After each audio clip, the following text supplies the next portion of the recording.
All right, so this next part of this is going to be a presentation called The Roadmap to Authenticity. And it's a presentation that came from my story and really in my own recovery process. When I went through, recovery, I learned, a lot about addiction. I learned a lot about trauma. I learned a lot about attachment disorders and emotions and all of that. And what I had a hard time is putting it all together because there's a lot of information.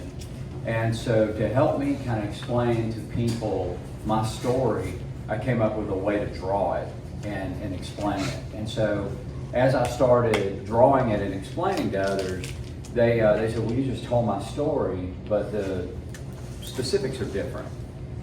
And the story, what I realized why it was so relatable to people is it's a story of how we get disconnected from ourselves and how we long to get reconnected to ourselves and what that journey looks like. And so there's a longing to be our true self, to be authentic, but often we don't even know what that is.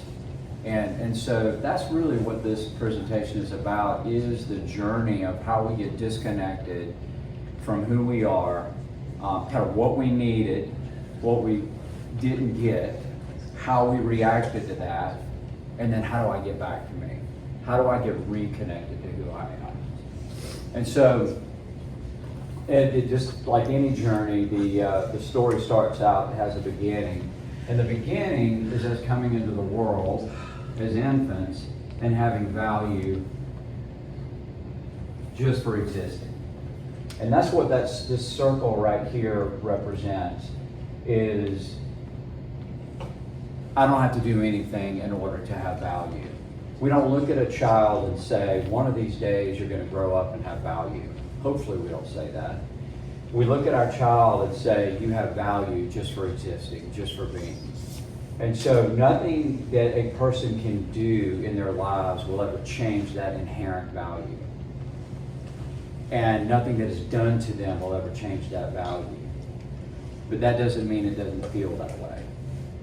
And so this is the truth. This is how we're going to, this is the value that we have, the God-given value that we have that never changes.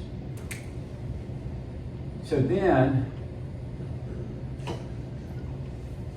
we come into this world. And in this world, as a child, we're going to be as vulnerable as we've ever been in our lives. As an infant, we have absolutely no power to get our needs met.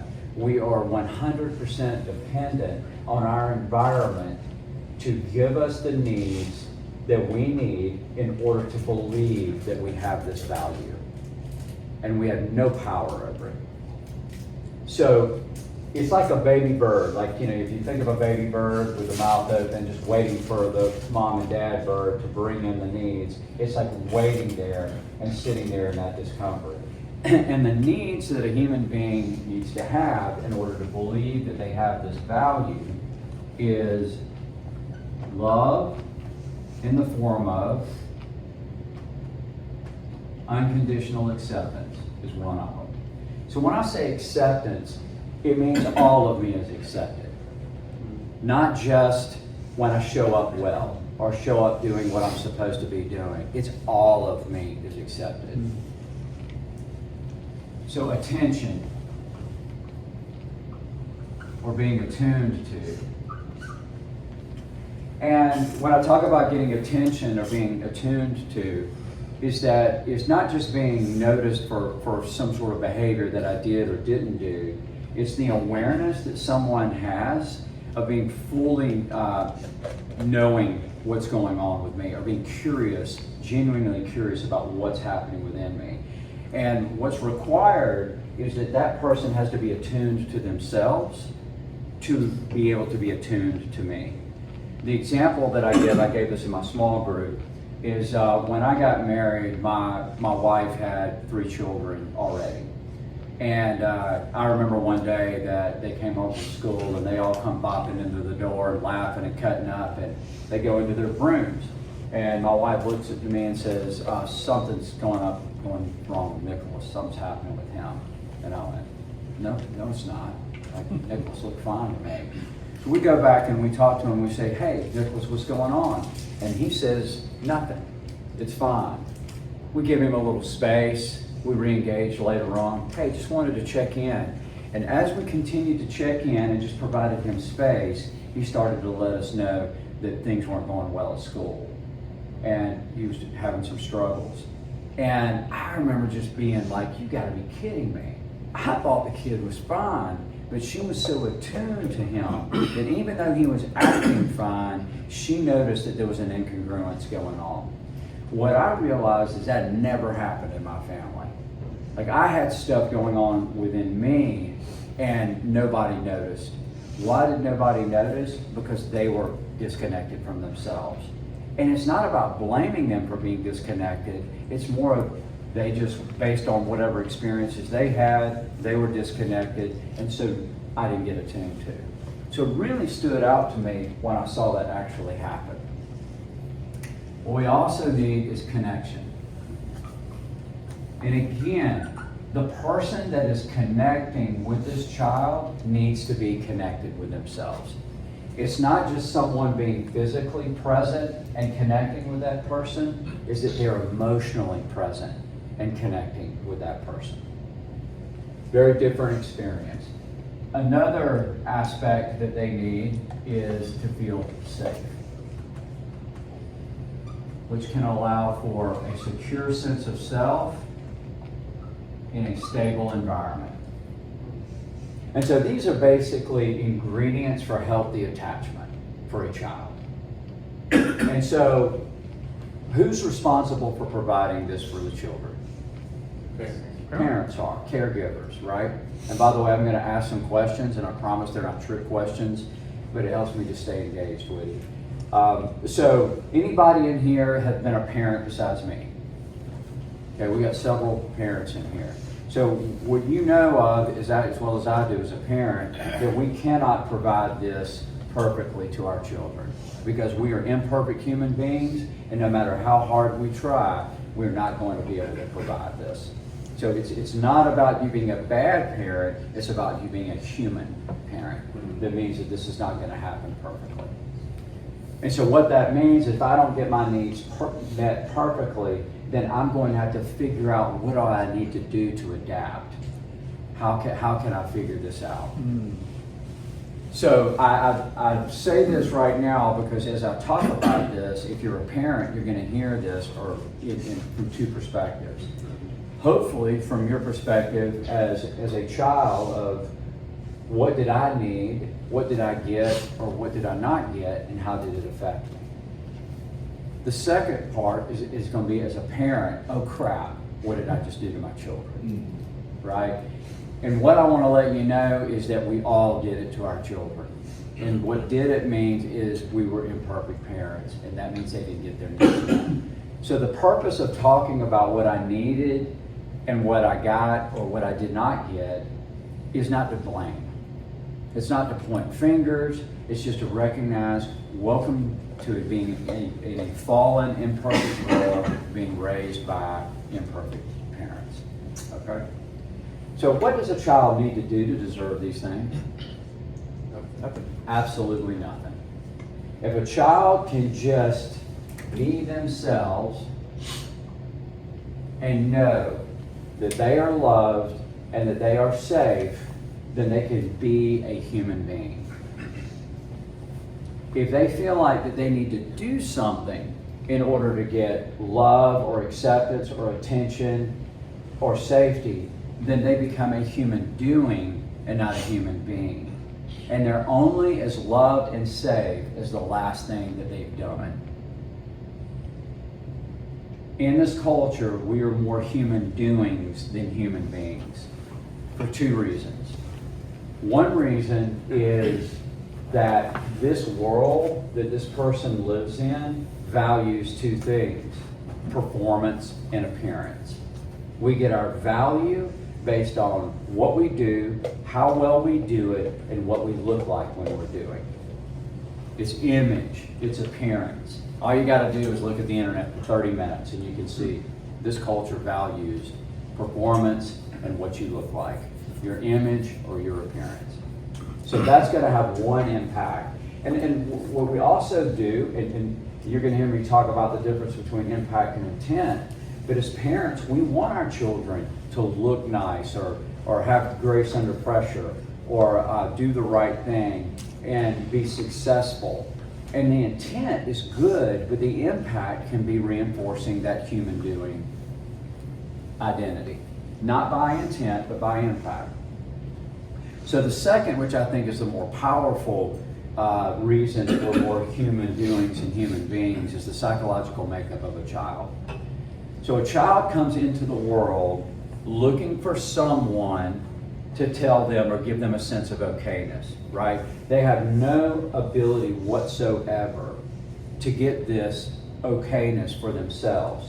So they're going to be looking for someone to give it to them. And so think of this is oxygen.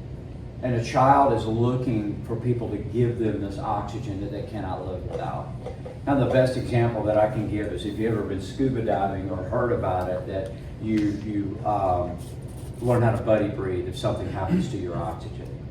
So imagine if you're at 100 feet and you run out of oxygen and you're sharing the regulator with your diving buddy.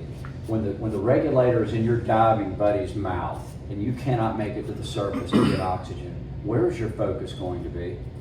On the buddy. On the buddy, on that regulator. Because that is where my oxygen is going to come from. So imagine a child being in this state, needing oxygen, and that baby's gaze looking at the parent. So I want to just show you a picture here real quick of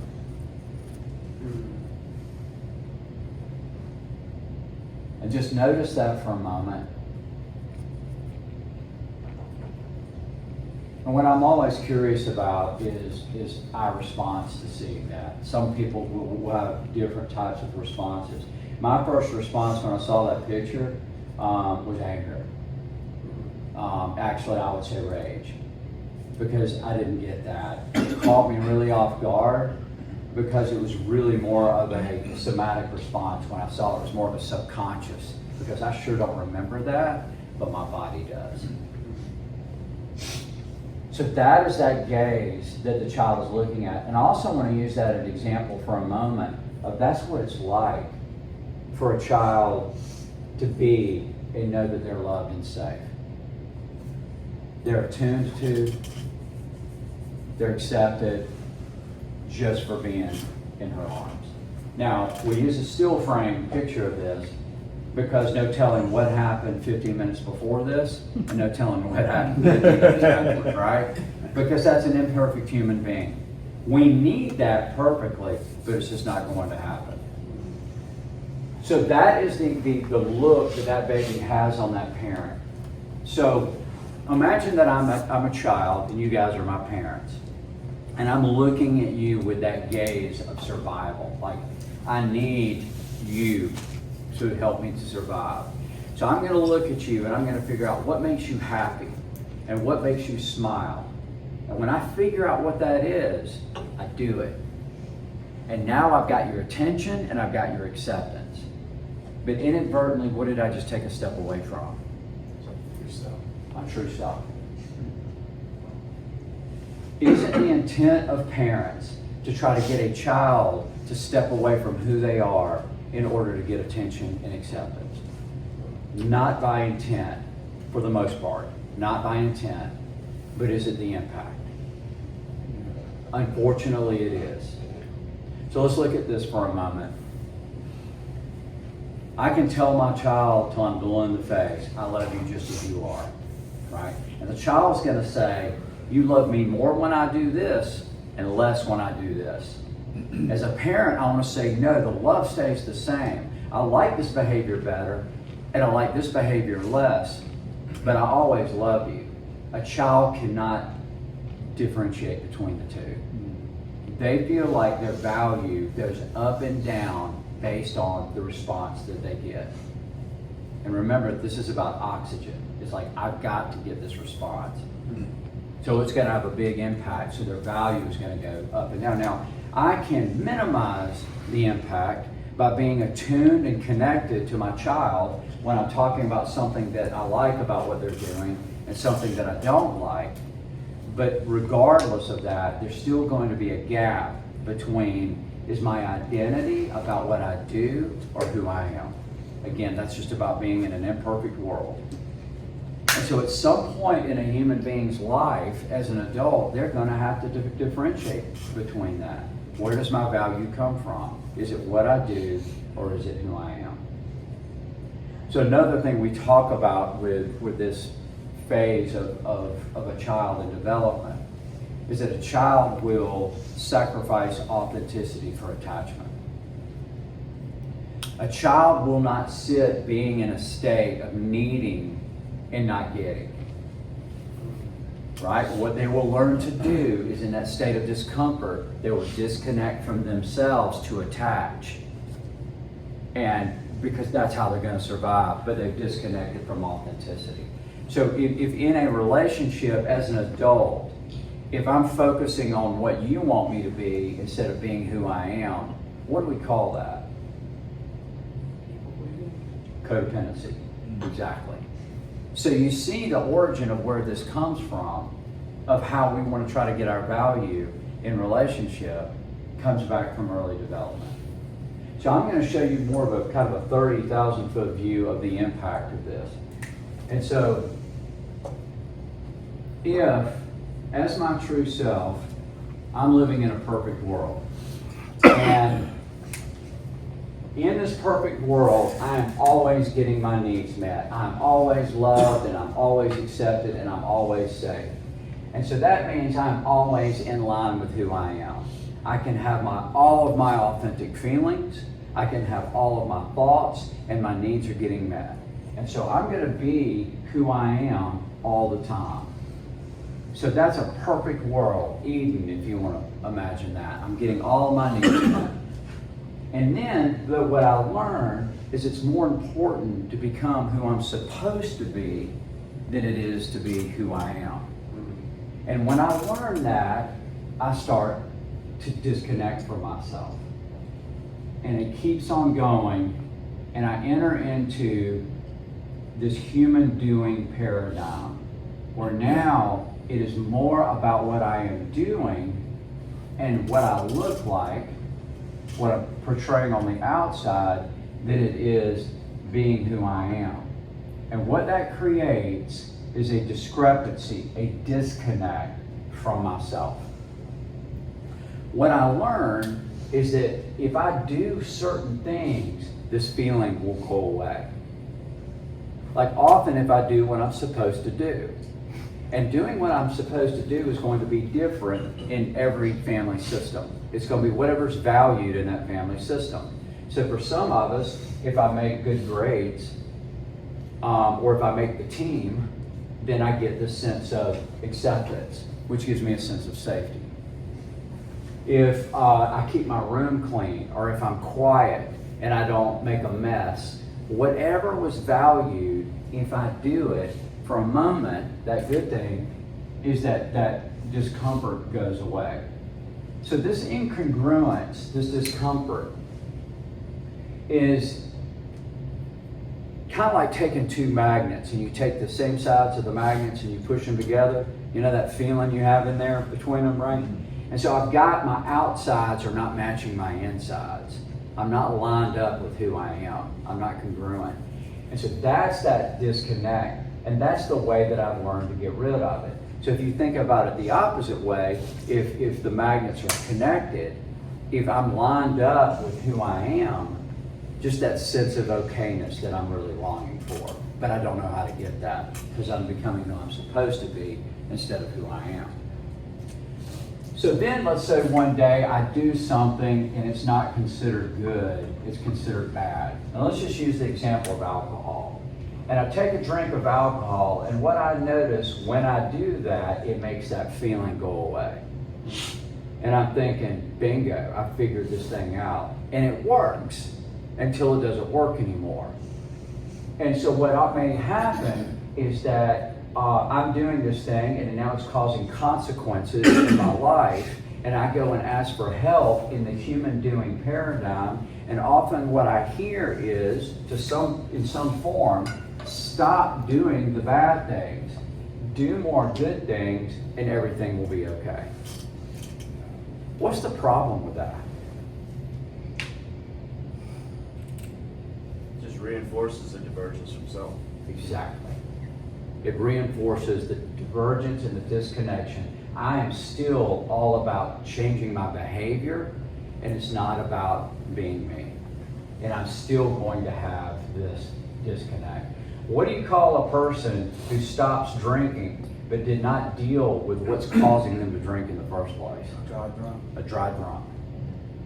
So I have changed my behavior, and on the outside it looks like I have improved, but I'm actually still disconnected from myself. I remember giving this talk at a treatment center. I used to give it every week, and to the new folks coming in, and man, they would ask the hardest questions because they're asking it from a place of desperation and survival, right? And so this guy says, well, okay, so if I'm understanding this correctly, the reason that I am in treatment is because I'm not being my true self. I was like, okay, you could break it down to that. That's pretty much what I'm saying. He goes, well, in that case, why isn't the rest of my family in here? Because they sure as hell aren't being their true selves. And I said, that's a pretty good question. And so as we talked about it, what we realized is that people can be disconnected from themselves, and some people can be doing socially acceptable behavior, and some people can be doing socially unacceptable behavior. But they're both disconnected from themselves. This person is going to get intervened on because it's socially unacceptable or life-threatening. This person is not. So a lot of times what we look at is like the biggest tragedy is that I'm doing something bad and my life blows up. But often what happens is when I'm doing this bad thing and my life blows up, it can open the door to the opportunity to get back to me. It doesn't mean that's what I'm going to choose, but it can be an opportunity that when this blows up, that this could be open the door to recovery. And not recovery by changing a behavior, but recovering who I got disconnected from. Some people say the biggest tragedy is that happening. Like I remember people talking about being a grateful recovering addict or alcoholic, and I remember thinking, you're crazy for thinking you're grateful for having this thing right here. But if having this thing, whether it's sex, alcohol, drugs, or whatever, cause your life to blow up, and it be the thing that brought you to the freedom of being connected to yourself, it made a whole lot of sense to me why they would say it was grateful. Or they were grateful for it. So maybe the biggest tragedy is not that something bad happens to me that causes me to move in this direction. Maybe the biggest tragedy is that I'm doing something good or socially acceptable, and I continue on this trajectory my entire life and never know who I was. I was pretty naive for a lot of my life and idealistic, and my belief was that everybody at some point in their life was going to have them something happen and have them wake up and be able to say, that's not who I am. The older that I got, or the older that I get, I'm witnessing and experiencing people that I love and care about die. And they have an obituary with a list of all of the good things that they did. And in my opinion, they never knew who they were. To me, that's the biggest tragedy. I think of the story of the prodigal, the son who did the bad thing, and he actually made it back to connecting with the Father. And the one who did the good thing never did. The story ended that way. So another question that I was asked is that, okay, I stopped doing this and I start moving back and recover my true self. But what if I don't know who I am? Then the journey's not recovery anymore. The journey at that point is going to be called discovery. So notice this, when I let go of this identity that I put together based on what I do, and as I let go of that and I don't know who I am and I move in this direction, I basically go into the abyss. I go into something that I have never experienced before, is being who I am. And when I don't know who that is, and it gets really uncomfortable, guess what I'm probably going to want to do? Go back. Because even though I know that the consequence over here is not going to be good, it's better than not knowing what the hell's going to happen. So I would rather experience something that I know, even that it's bad, than to experience this uncertainty in this abyss.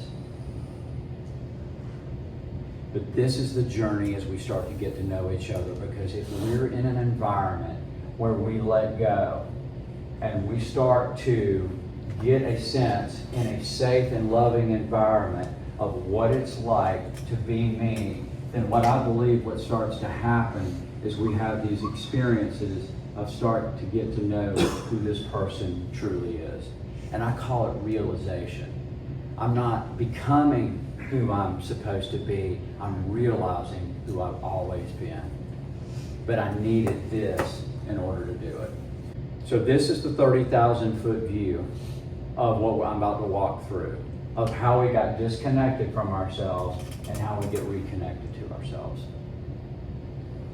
So what I want to emphasize right now is that this person is disconnected from themselves and nothing, we haven't talked about anything specific happening to them. It's just for living in an imperfect fallen world that causes me to become who I'm supposed to be instead of being who I am. That's it. Now what we're going to do is, there are things that happen to us that cause this disconnection. So we're going to walk through that process as well. So as we come into the world and we need this, and we don't get it, what it's going to cause is a lot of discomfort.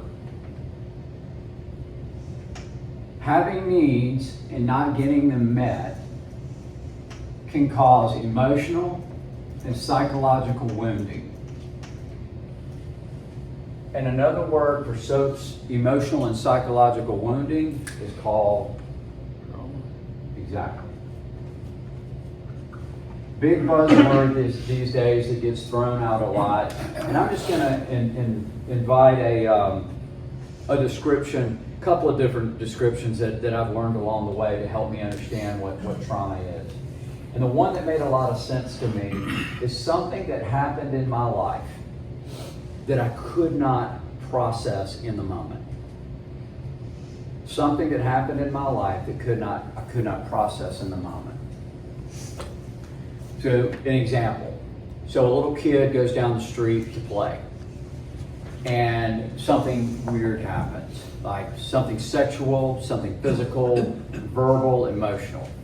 And they're feeling hurt and they're feeling pain. And they come home. And they come home to a house where inside this house, people never talk about emotions. They do their best to never show emotion. They don't talk about their mistakes. And they don't admit that they're wrong. That child walks into that house. What do you think he's going to do with this pain and this hurt? Stuff it. Because it's not a safe place to talk about it. So by stuffing it and not being able to process it, then that means it can affect them later on. So let's say this same child comes home to a home where it's people talk about emotions, they show their authentic emotions, they admit when they're wrong, they own their mistakes. What do you think that child's going to do when they walk into that home? They're going to talk about it. They're going to feel it. And they're going to experience love and acceptance and safety. They're going to be able to process it. And then, more than likely, it won't have as much of an impact later on because of the ability to process it. So the second part of trauma, if I'm not able to process it, is something that happened in my past that I wasn't able to process that causes me to look irrationally at the present. Something that happened in my past that I wasn't able to process that causes me to look irrationally at the present. So I like to use some simple examples. So I use the example of a 5-year-old kid playing hide and go seek and goes into a closet, closes the door, and the door locks and they can't get out. Nobody knows they're in there. So they're in there, they're trying to get out, absolutely terrified.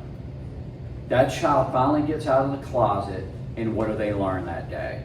Never go in the closet. As long as I avoid the closet or anything that feels like the closet, I'm going to be okay. That's how I'm going to survive that. And it works until 15 years later, that same person gets into an elevator. And right as the elevator doors get ready to close, 5 people step in. The rational brain says, this is a 4-story building, this will be over in 30 seconds. But my emotional brain says, I'm going to die. I'm in the closet and I'm never getting out. I go back into my child consciousness because I wasn't able to process it, and the past feels like the present. So think about it this way. As in relationally. As a child, I need to feel loved and safe. But let's say at some point in my life, which is hard to imagine not happening in an imperfect world, that instead of feeling loved and safe, I experience neglect, rejection, abandonment, or abuse. And so later on, when I get into a relationship and I start to want to connect and get vulnerable, I all of a sudden start feeling the fear of being neglected, rejected, abandoned, or abused. Because I wasn't able to process things that happened to me in my vulnerability. Just like the person that didn't process what happened to them in the closet, when they get into a similar environment or feeling, the past all of a sudden becomes the present. The person who wasn't able to process the fact that they did not get their needs met perfectly is going to get in relationship and all of a sudden as an adult feel like a child who's going to get neglected, rejected, abandoned, or abused. I remember giving this example one time to a client, and I gave it just like that, and he said, well, that really doesn't apply to me because I'm not claustrophobic. Come on, man. Help me out here, bro. And I said, so he goes, and anyway, I take the stairs instead of the elevator. I went, well, wait a minute. I said, well, tell me this, where do you sit when you're on an airplane? He goes, I'll seat. I said, how come? He goes, easier to get to the bathroom. He had an answer for everything that he did like that. And I said, listen, would you be willing to take the elevator when you leave the session today? And he said, no. I said, well, why not? He goes, because I want to be in shape. I said, I totally get that, but just try it this time. Well, we figured out he's claustrophobic. Right? But here's the thing. It was brilliant. He had come up with a story to help him not have to deal with his fear of claustrophobia. It was all about getting to the bathroom quicker or being in shape. And think about how many times we tell a story about why we don't want to be vulnerable in relationship. It's because, man, I just like being alone a lot. Or, man, I just like talking about these things and not these things. And all of the stories that we use to avoid that level of vulnerability. It's pretty brilliant how we can do that. So, understanding, so that definition, so in trauma, something that happened in my past that I have not processed that causes me to live irrationally at the present. It's hard to get through this life without that happening at some point. And so we're going to talk about it from 2 perspectives. And I've heard this talked about that trauma is put into 2 categories, big T and little t trauma. And I think what you're about to see is there's not much of a difference. But we're going to talk about that for just for a moment from these two perspectives. So when I think of big T trauma, I think of like shock trauma, like terrified that my life is in danger, or the perception that my life is in danger. Okay, think about some instances like that: a car accident, or a complicated pregnancy, or an assault, a physical assault, or sexual assault, or even being terrified could look like this. When someone this big is screaming at someone that's this big, and the person that's this big is supposed to be protecting them, that's terrifying. Again, and I want to go for those of us who are parents, we can do that sometimes just by being a human being, and it's not the intent that we want to terrify, but it's the impact. Say, for example, my child starts to run toward the street, and I scream at him, and I grab him, and I pull him back. That could terrify the child, but what's my intent? Save him. To save him, to protect him, right? So again, if you're parents, just let you know this stuff happens just by being a human being. But we want to talk about what can be terrifying as a child, or even as an adult, is being terrified, life is in danger, of the perception that your life is in danger. When I say perception, that's exactly what I mean. It's how you experienced it. It's not how the person standing next to you experienced it. It's not how your parents told you the story happened. It's your experience of the event. And if it was terrifying to you, then it was terrifying.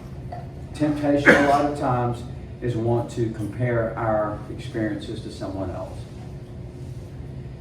So there's a lot of information about shock trauma and big T traumas and that type of thing. I want to spend a little bit more time on what we call these little T traumas. Little T can be more subtle. They can be the cumulative effect of events. It's harder to put your finger on this when they happen. The best way that I know to describe this is to use an example. An example being uncertainty, is not knowing what's going to happen next.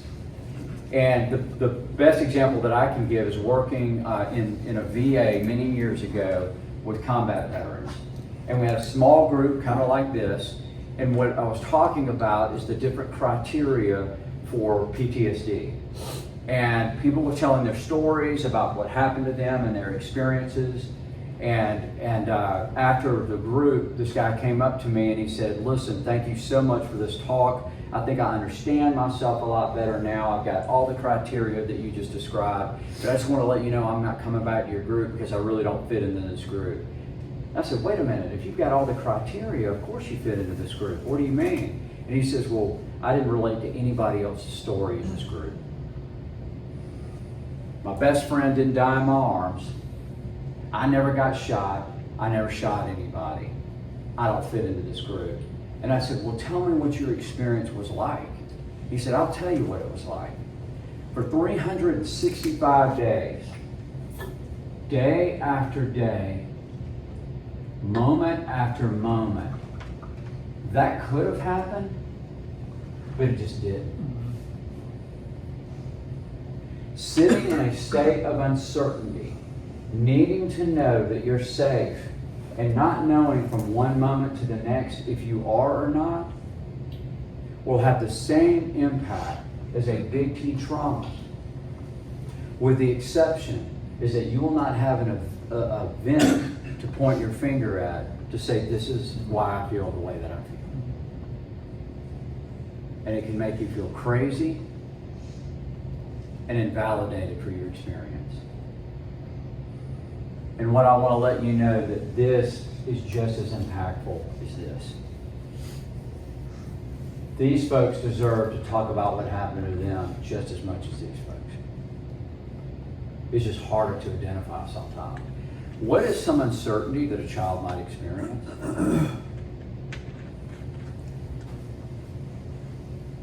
They have a dad who rages, just flies off the handle at any time, any moment. Absolutely. Dad raging, not knowing what mood dad is going to be in from one moment to the next. Anything else? If their mother takes an unexpected trip someplace, maybe her mother gets sick and she goes for 2 or 3 days, and the dad doesn't really explain what's going on and provide hard facts as to when she's coming back. Absolutely. So they're just sitting in that lack of knowledge, not knowing how to process it. Inconsistency on when the parent's gonna show up. Yeah.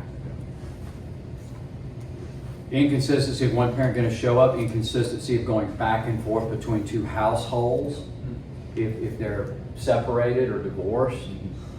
Are my parents going to get separated or divorced? Getting bullied at school. Absolutely. Is this going to be the day that I'm going to get bullied or made fun of? Moving a lot. Yeah. I remember working with someone, and she said that the trauma of moving was one thing, but coming home on the bus every day wondering, is this going to be the day that my entire life is going to change? And having that tightness in her chest and that knot in the stomach, is this the day I'm going to see a for sale sign outside of my house? So it's not just the moving, it's when is it going to happen again? And so the impact that's going to have on somebody, think about this also for a minute, of in constant uncertainty. What's happening is, and Greg's going to talk a good bit about this in another talk, but cortisol is constantly shooting through your body. It's like me taking this chair and coming at you guys, but I don't actually hit you with it, but you're kind of sitting there like that the whole time.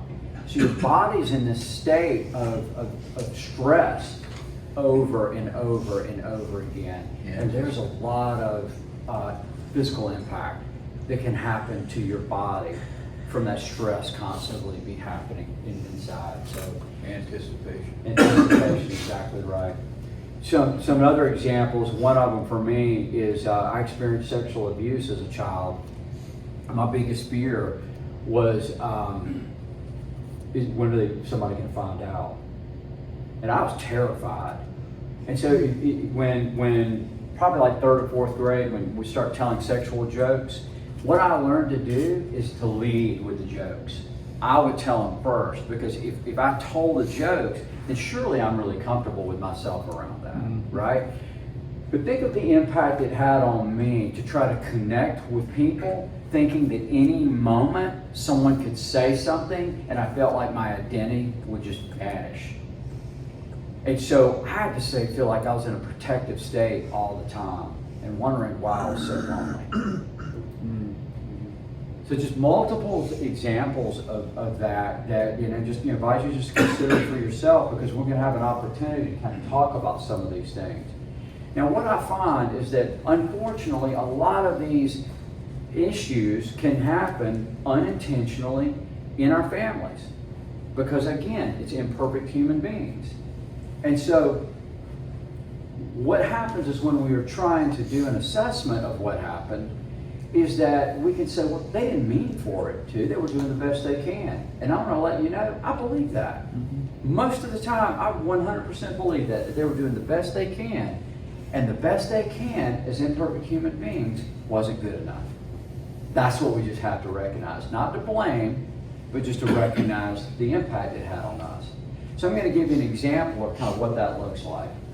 So imagine a parent comes home and they're upset. Let's say they're crying. And the child walks up to the parent and says, "What's wrong?" And the parent instinctively says, Nothing. because the intent is to protect them. Absolutely. Nothing's wrong, intent is to protect. All right? Let's look at this from a child's perspective. So the child is looking up at the all-knowing, all-powerful parent. Right? This is my oxygen giver that's going to make sure that I'm safe and okay. I see something is wrong. I sense something is wrong. So I ask the all-knowing, all-powerful, what is wrong? And they say, nothing. What does that do to a child? It forces him to figure out, to conjure up what's wrong. Yeah. It's up to me to figure this out. Yeah. That's one impact. Confuses them. 100% confusion. Teaches them to not deny what they're feeling. I can't trust what I'm feeling, or I can't trust you. Or worse, both. I can't trust me, or I can't trust you. and then I'm really screwed. So let's go back to this. The intent was to protect. I've done that as a parent, right? And so the question is, what do you do then as a parent? I know I've been asked that. One thing that I can say is this is about me, it's not about you. That's gonna last once or twice, and then the kid's not gonna buy that anymore, right? The answer is this is about me, it's not about you. I'm not okay, and I'm gonna go get okay. I'm gonna go do something about it. I'm gonna go for a walk. I'm gonna go call someone and learn how to regulate. And then I'm gonna show back up and be okay again. One of the biggest gifts we could ever give our children is not hiding that we're not okay, but actually showing them that we can be not okay and get okay. Otherwise, it creates an unrealistic expectation that it's not okay to not be okay. One of the best gifts that I ever got, my mother was an alcoholic all my childhood life. And when she went off to treatment, I mean, I knew something was wrong, but we all acted like everything was okay. But when she went off to treatment and did something about it, that was one of the biggest gifts I could have ever gotten. Because when I got in my 20s and I started struggling with addiction and I felt so much shame, who did I go to? The person who admitted when things were not okay and showed me that there's something you can do. So regardless, if you're a parent here, regardless of how old your children are, you just did that. You're doing what it takes to get okay. And in turn, you're teaching them, not by telling them, but by showing them. A lot of respect for parents here that are doing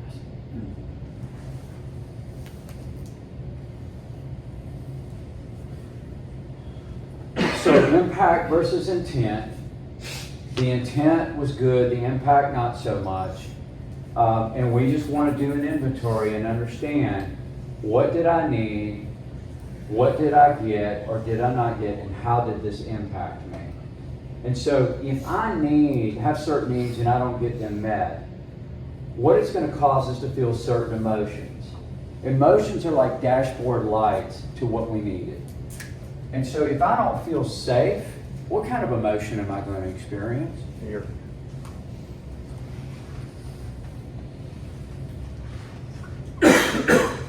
And that could be feeling terrified or high levels of anxiety because I don't know what's going to happen next. If I need connection and attention and I don't get that, what am I going to feel? Rejected. And it's going to come across as loneliness. And so I'm having these needs for safety and connection, and if I'm not getting those met, then often the response of a child is protest, is anger.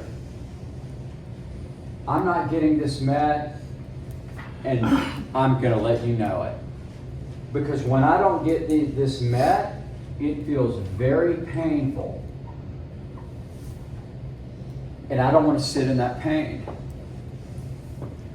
And one of the things that I can do is turn this anger in toward myself. And it's called toxic shame or self-hatred.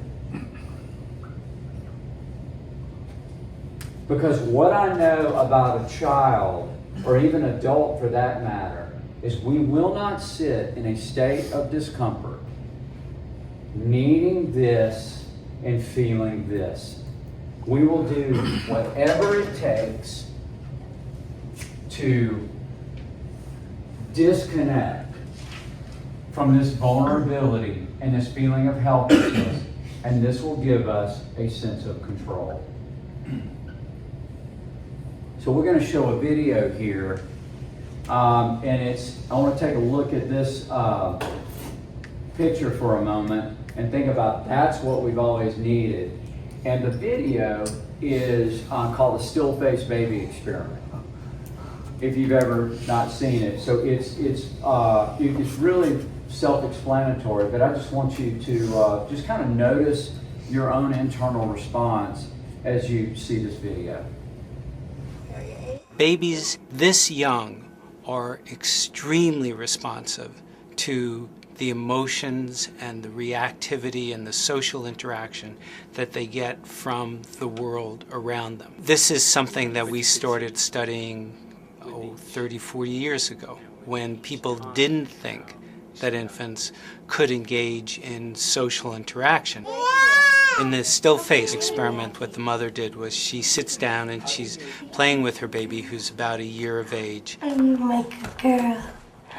Oh. And she gives a greeting to the baby gives a greeting back to her. Yeah. This baby starts pointing at different places in the world, and the mother's trying to engage her and play with her. They're working to coordinate their emotions and their intentions, what they want to do in the world. And that's really what the baby is used to. And then we ask the mother to not respond to the baby.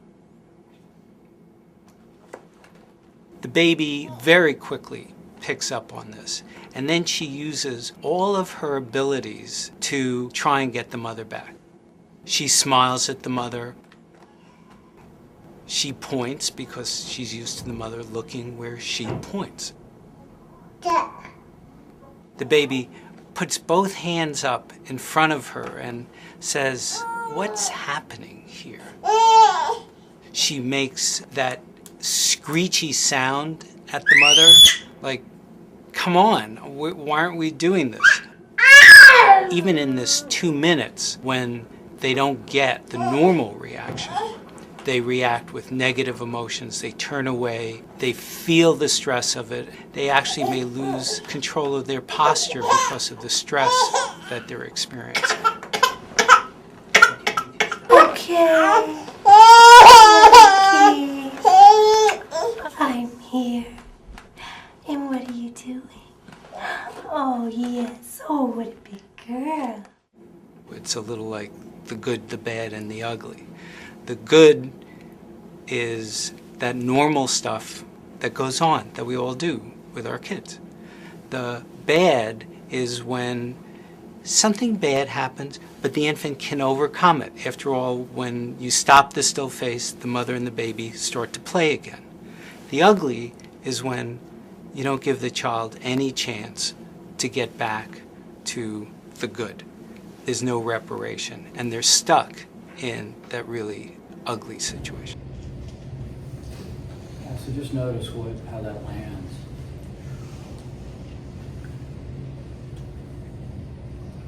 Say that again, Jay. Noticing how this lands with you. No.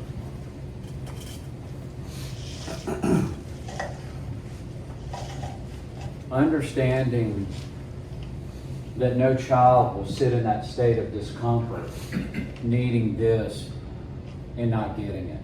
Now in that scene, it was 2 minutes, and then she re-engaged. And that's what happens. That's called rupture and repair. And reality is connection and disconnection. That is going to always happen.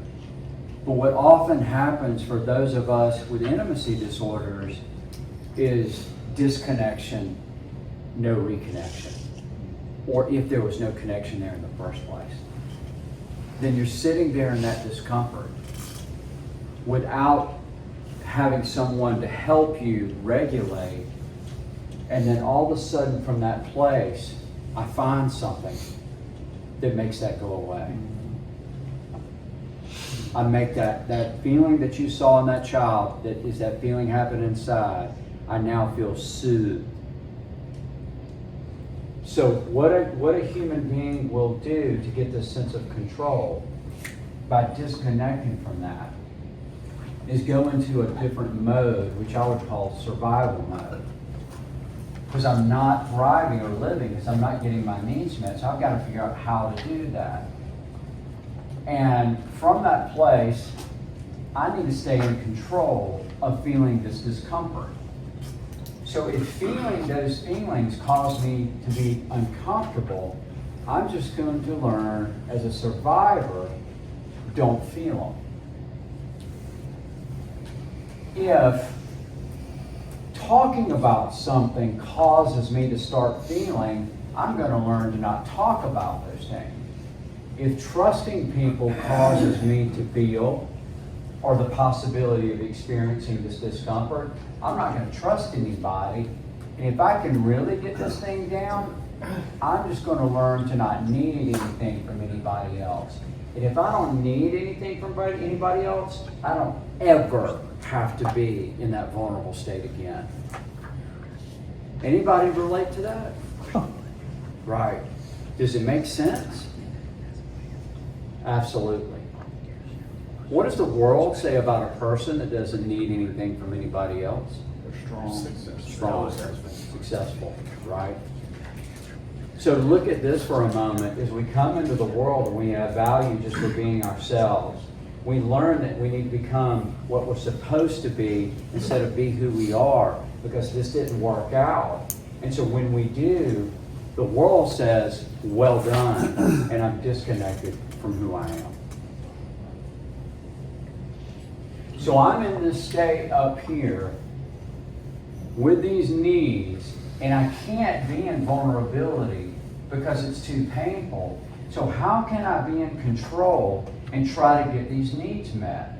I'm going to try to find something outside of me to either give me these needs and allow me to have a sense of self or identity, or I need to find something to help me not feel what it feels like not to get these needs met or have my identity.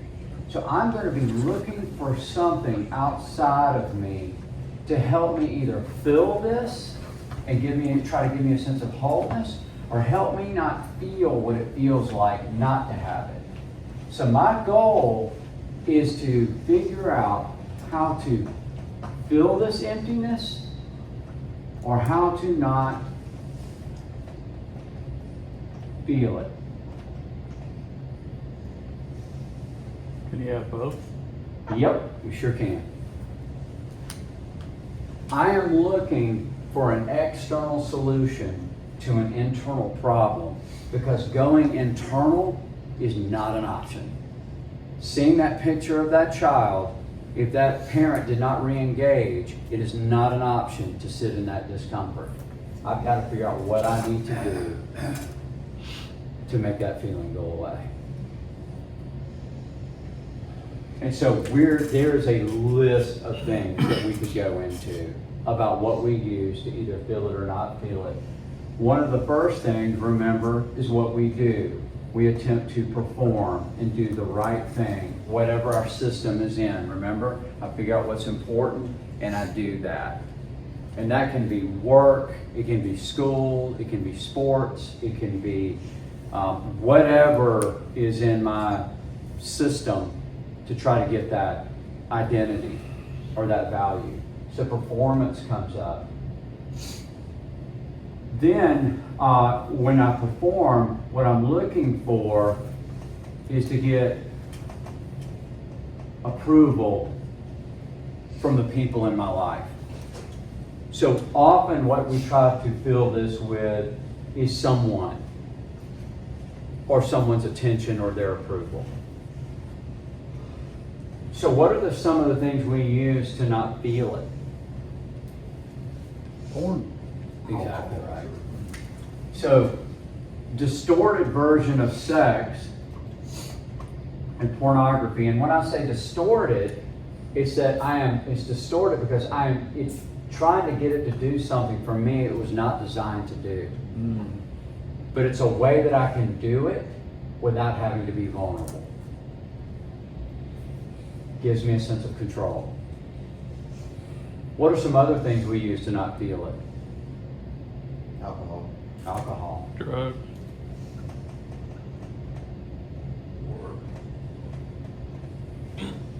Work up here. Religious activities. Religion. Heck, we could even put therapy up here. Hobby. Hobbies. I'm leaving this gap for food. Sure. One of the things I bring these up right here, the sex and food, is because developmentally and early, that's all often we've got access to. And the chemicals, and Greg's going to talk more about tomorrow, that we get from the sexual acting out and the food is similar to what that child is trying to get through that. How many drugs you think are done to get that feeling right there? Right? So just looking at these for a moment, is there really anything wrong with these by themselves? No. It's the fact that I am trying to get these things to do for me what they were not designed to do. If you remember a movie a long time ago, well, it's getting to be a long time ago, called Jerry Maguire, and there's a moment when Renee Zellweger looks over at Tom Cruise and says, "You complete me." Trying to find another human being to complete me. If someone can complete me, what else can they do to me? Tear you apart. They can tear you apart, they can destroy me. So it's going to make me want to control this relationship. I'm going to want it, but I'm going to want to control it at the same time because I don't want to get hurt. Creates a lot of confusion of trying to have a relationship up here. There is a completion feeling, experience that happens when we're together as two whole people, but I don't lose myself in the process. The completion experience of two people getting together and sharing their lives together, and then when they are apart, they still have that okayness, but they miss each other. This person, when they're away, has an identity crisis. And that attachment pain that got caused there comes up, and guess what? They'll do anything to make it go away. This person who has a healthy sense of self can experience this and actually be okay when they're not in that presence. Is that starting to make sense to some people in their relationship? Right? So, looking for something outside of me to give me what I'm looking for, I'm going to try everything I possibly can because I know two experiences of life: in control and out of control. And this is not an option, is to be out of control. I don't know the third option yet. So I'm going to go back to this option and I'm going to do everything, and it's going to work until it doesn't work anymore. Right? And when it doesn't work anymore, I start to have these feelings and I start to feel out of control. And if a little bit of it worked and it doesn't work anymore, then what's going to be my response? To do more of it. So what that could look like is increase the intensity of it. It could mean work harder at my job, get 2 different jobs, change jobs. It could mean getting into a different relationship. It could mean having sex with someone else. It could mean looking at pornography. It could be looking at different types of pornography to try to increase the effect.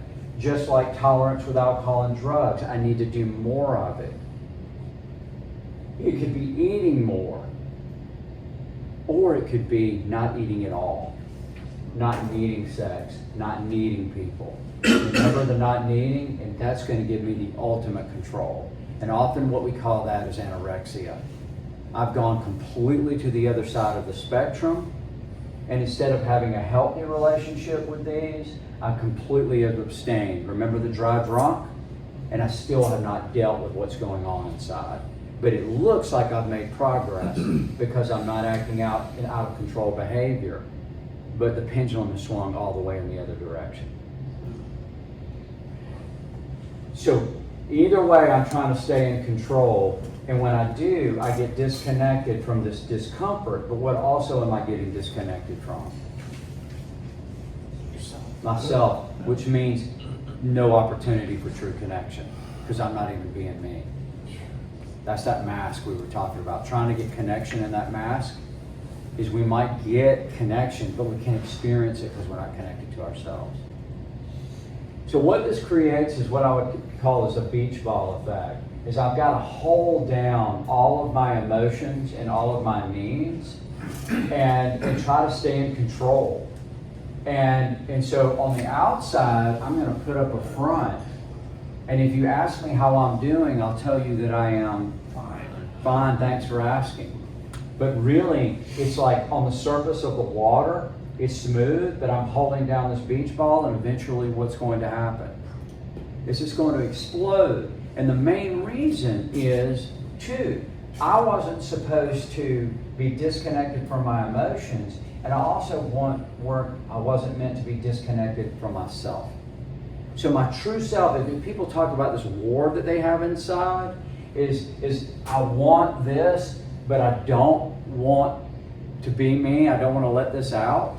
And so they have this tension going on inside. Like, I know I shouldn't be doing this, but I've got to do it anyway. And so this is war inside, and finally, this blows up and I lose control, and it's like a bomb going off. It's like rage, it's like a relapse or a suicide attempt. It's total loss of control. And when a bomb goes off, who gets hurt the most? Everyone around the bomb. Everyone around it. Is it our intent to hurt the people closest to us? No. But is it the impact? Remember when we talked about things that happen to children, and it wasn't the intent that it happened to them, but it was the impact? If we don't heal from that, we're going to do things to people that we love and care about, and it's not going to be our intent, but it's going to be the impact. And the way we don't do that is we learn how to heal from it. The other option of the beach ball is to hold it down and leave it down. I turn all of my anger in, I hold all of my needs in, I put the needs of others before mine, and I hold that beach ball down underwater day after day. What's it going to do to someone holding that beach ball down day after day? It's awesome. Wear you out, right? And so you're not going to want to get up in the morning. You're not going to want to do the things you enjoy. Why? Because you're not going to have the energy to do it, and you're not going to be connected to the part of you that enjoys things. So it's going to feel, if you went to a doctor, they would diagnose you with depression. You're depressed.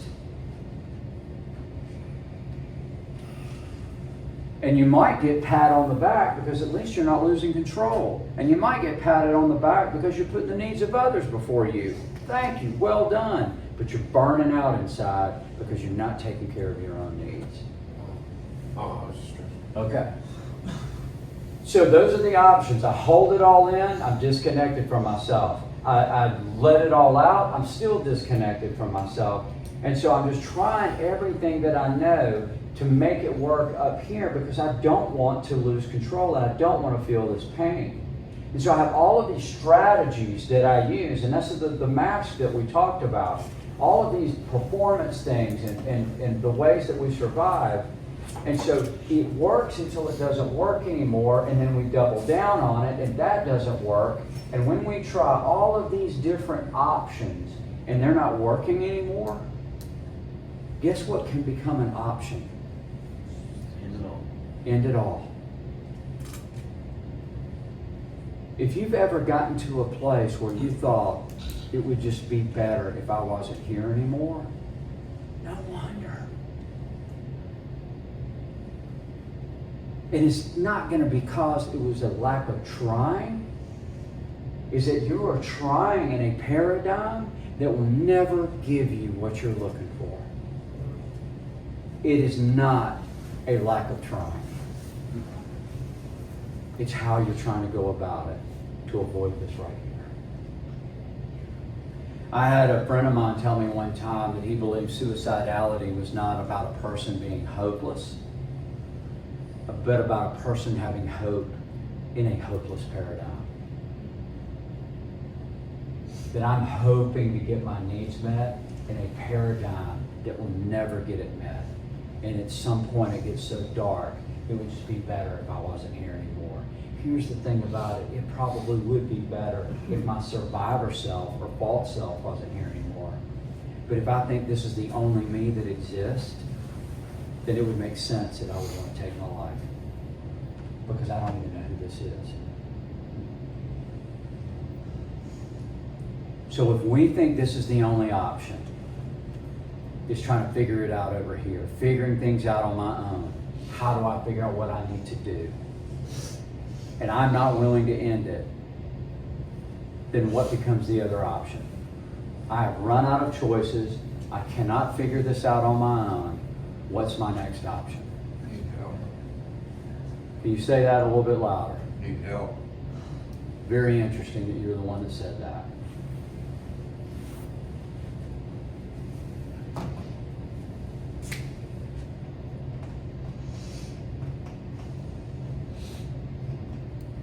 I need help. I need something outside of me that can actually give me that help and restore me. But to raise my hand and ask for help. Two things that get in the way of asking for help. What do you think they are? Pride. So pride, remember, what does the world say about the person that doesn't need anything from anybody else? Strong. So what does it infer when all of a sudden you need help? You're weak. So in this paradigm, you're weak if you need help. Let me ask you guys, did it take some courage to come here this weekend and to say, I'm gonna step into this uncertainty? I have a lot of respect for you guys because I know it did for me. I think it takes a lot of courage and strength to step in here and do this right here. But the world would say, or even my pride would say, I didn't figure it out on my own. That it doesn't count because I had to ask for help. It doesn't count in this world, but it sure as heck counts in this one. So the other thing that gets in the way of asking for help. Fear.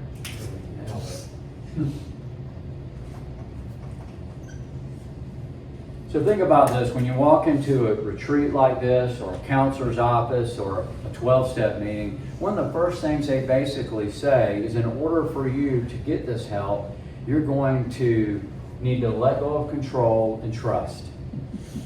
Yeah. If my experience of not having control and trusting was this, do you think that's going to be appealing to me? Not no, but hell no, right? And I might go into this office or 12-step meeting and say, yeah, I'll do this rationally, but I'll never do it inside. I may say, yeah, I'm here for help, but inside, I'm still going to do it the way I need to do it because I ain't ever going here again. And I hope what this does is to bring some compassion for yourself, that no wonder this is so difficult, letting go of control. No wonder we want to use any version of asking for help that doesn't include feeling this. So when we move from this direction to asking for help, it's the first step to being in our adult consciousness with a new motto of being honest, open, and willing.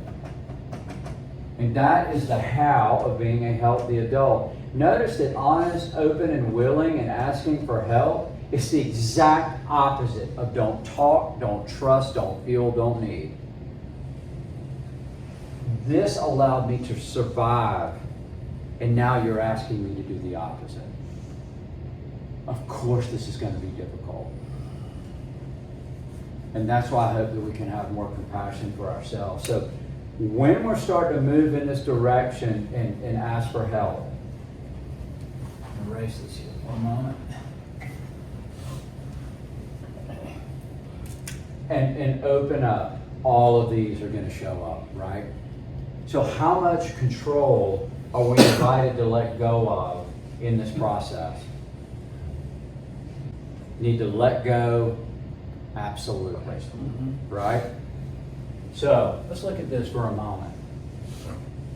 If I let go of a lot of control, let's say I stop acting out, let's say maybe even I quit drinking, let's say I quit going to certain places that I need to go to, and I'm staying home with my family a little bit more, or a good bit more, that's progress, isn't it?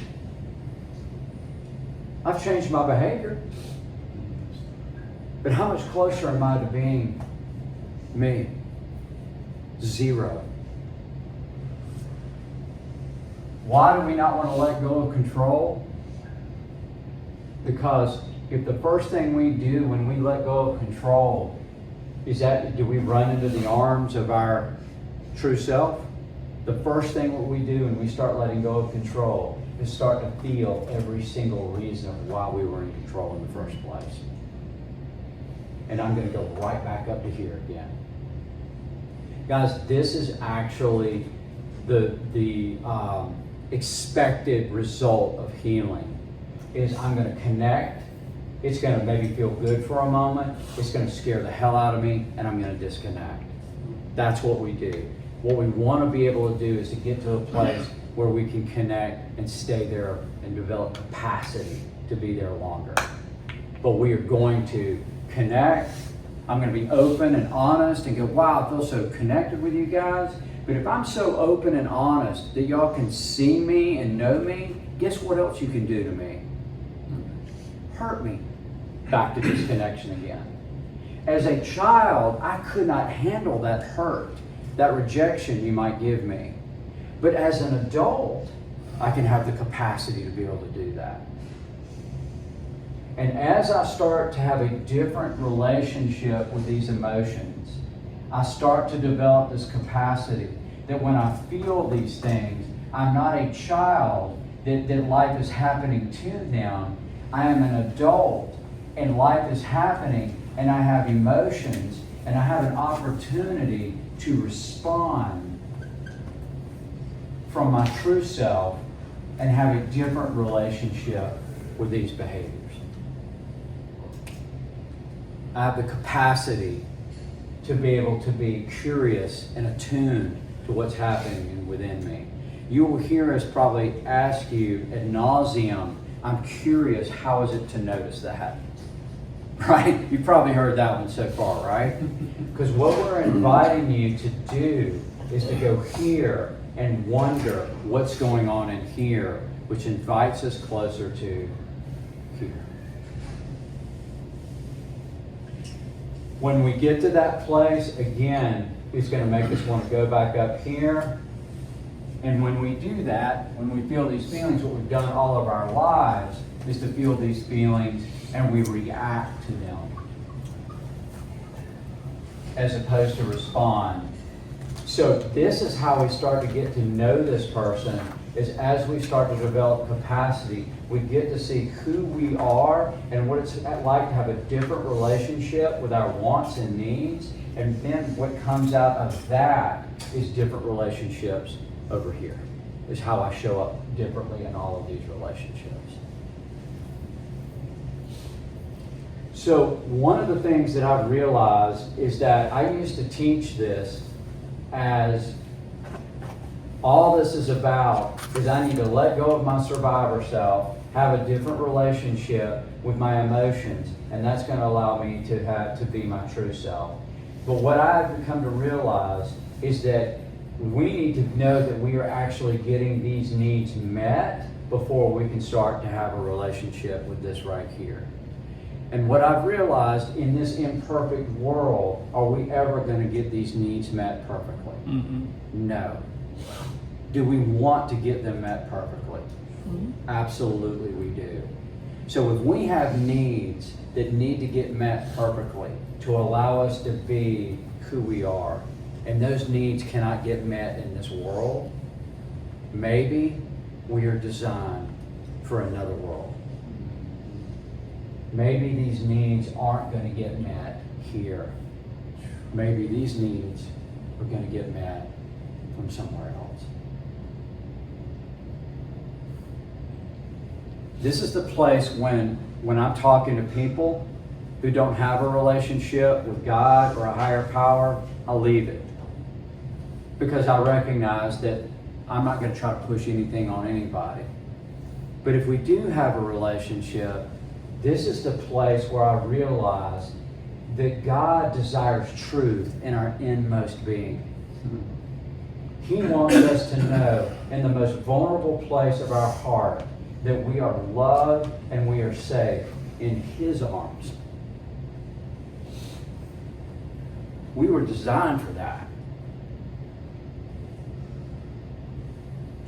Be still and know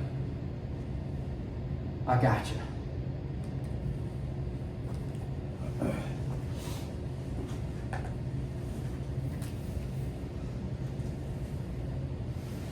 We also, as believers in Jesus, have someone that showed us exactly how to do this. How to be fully open, honest, and willing, be in the pain no matter what, and believe that I'm going to be loved and safe. We don't have a God that says, good luck with that. We've got a God that says, I did it, and I'm with you in it. Man, I have so much respect because this is what you guys are doing, is being willing to do this. And it means the joy that I experience that you aren't alone in doing it, and the relief that we feel as counselors, that there's a bigger counselor that's guiding you through this, is just such a relief. That God knows that I'm going to do this. It doesn't surprise Him that we do this. And He has covered every bit of this. In fact, so you see this mess of how it feels like for us trying to do this. Because of what Jesus did for us,